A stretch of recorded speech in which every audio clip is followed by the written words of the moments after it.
수강생 여러분 안녕하세요. 한국의 경제개발계획 강좌를 맡은 최상우입니다. 이번 강의는 9번째 강의로 경제개발계획과 산업정책이라는 주제로 강의를 시작하겠습니다. 해방 이후 한국 경제가 장기 지속의 경제성장을 달성했다는 것은 잘 알려진 사실입니다. 이러한 장기 지속의 경제성장이 가능했던 것은 산업과 기업이 지속적으로 성장했기 때문에 달성한 것이었습니다. 따라서 이번 강의에서는 한국의 산업정책을 살펴보도록 하겠습니다. 통상 산업정책이란 정부가 경제에 개입하여 특정 산업을 선정하여 지원 육성하는 정책을 말합니다. 물론 산업정책을 넓게 보면 산업구조 조정정책도 포함되나 경제개발을 막 시작하는 박정희 정부에서의 산업정책은 산업육성정책에 해당합니다. 따라서 이 강의에서 언급하는 산업정책은 별도의 언급이 없는 한 산업육성정책이라는 것을 명심해 주시기 바랍니다. 산업정책은 선진국 경제에서보다는 후발공업국에서 주로 나타난 현상이기 때문에 경제학 이론에서는 최신의 주제라고 할 수 있습니다. 경제학 원론에서 다루고 있는 산업정책은 기술 파급 효과라는 긍정적 외부 효과의 관점에서 설명하고 있습니다.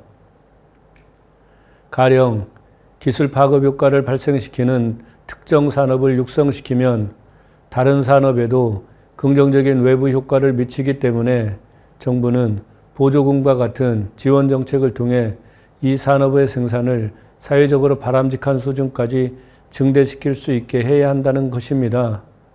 물론 산업정책에 대한 반론도 있습니다. 산업정책을 반대하는 사람들의 주장은 앞서 지적한 바와 같이 긍정적 외부 효과가 발생하고 그것에 근거하여 정부가 보조금을 주어야 하는데 현실적으로 기술 파급 효과라는 긍정적 외부 효과를 정부가 정확히 측정하기 어렵다는 점입니다. 만약 이 기술 파급 효과를 정확히 측정할 수 없다면 정부의 결정이 정치적 고려에 좌우되어 결국에는 긍정적 외부 효과보다 정치적 영향력이 큰 산업을 지원할 가능성이 크다는 주장입니다. 그러나 이러한 경제학 이론을 한국 경제의 발전 과정, 산업정책에 그대로 적용할 수는 없을 것입니다. 무엇보다도 중요한 것은 경제학 이론에서 제시하는 주장은 시장이 원활하게 작동하여 정부가 개입하지 않더라도 경제가 정상적으로 운영될 수 있는 나라에 적용할 수 있을 것입니다.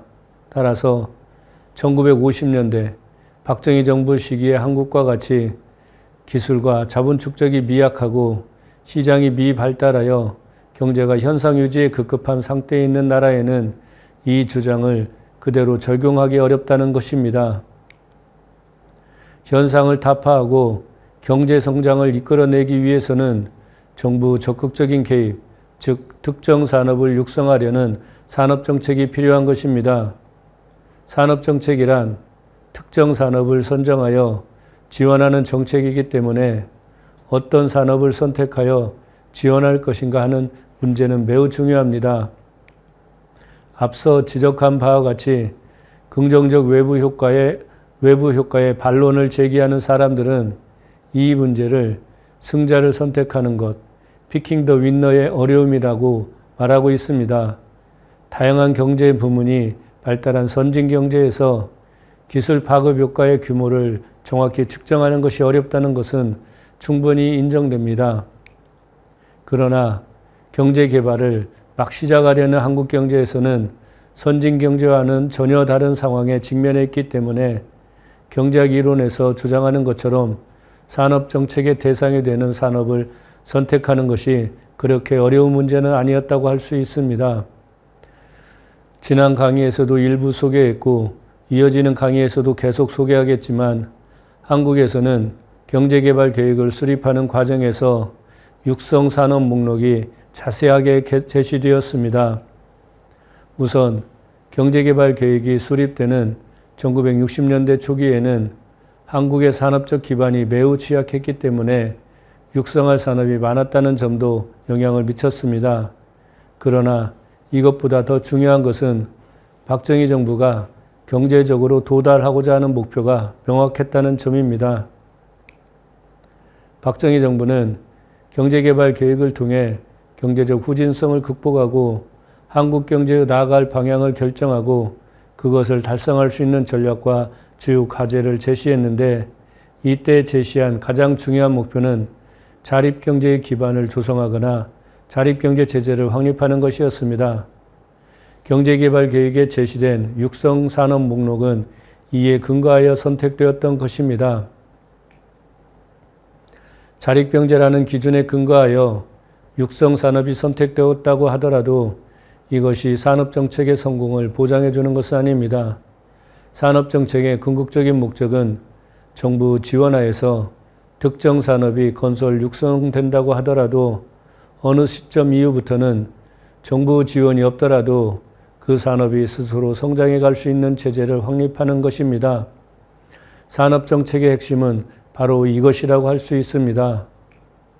그러면 육성산업을 선정하고 그 산업이 스스로 성장해 갈 수 있는 체제를 어떻게 마련할 수 있을까요? 이것은 나라마다 또는 같은 나라에서도 시기마다 차이가 있기 때문에 구체적인 산업정책을 살펴봄으로써 설명할 수 있을 것입니다. 후발국 중에서 장기 지속의 경제성장에 성공한 나라들이 소수에 불과하다는 사실은 산업정책에 성공한 나라들이 마찬가지로 많지 않다는 사실을 보여주는 것입니다. 이런 점에서 산업정책에 성공한 한국의 사례를 소개하는 것은 다른 나라에 유용한 시사점을 제공해 줄 것입니다. 이번 강좌에서는 한국의 산업정책을 두 번의 강의를 통해 설명할 것입니다. 이번 강의에서는 시기별 산업정책의 특징을 살펴볼 것이며, 다음 강의에서는 구체적인 사례를 통해 산업정책의 특징을 설명할 것입니다. 이번 강의는 크게 4개의 주제로 구성되었습니다. 첫 번째 주제는 1950년대의 산업정책입니다. 1950년대는 한국전쟁이 발발하고 전쟁으로 파괴된 산업시설 및 사회시설을 재건하는 것이 매우 중요했습니다.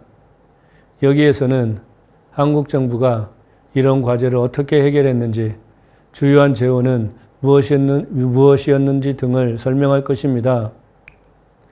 두 번째 주제는 제1차 경제개발계획기의 산업정책입니다.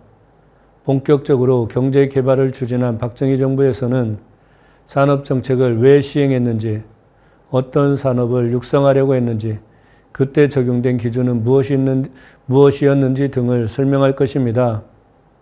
세 번째 주제는 제2차 경제개발계획기의 산업정책입니다.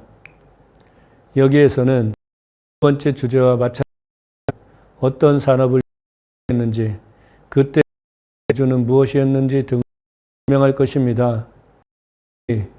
1960년대 후반이 되면서 정책은 그 이전 목표를 지향하게 되고, 그에 따라 산업정책도 변화하기 시작하는데, 이렇게 변화되는 내용도 구체적으로 살펴볼 것입니다. 네 번째 주제는 공업 육성 계획과 산업정책입니다. 70년대에는 정책의 추진 방식이 변화하게 이전 경제개발 계획 산업정책의 대상을 선정했다면 70년대에는 계획과는 별도로 육성 계획을 수립하여 산업정책을 추진하였습니다.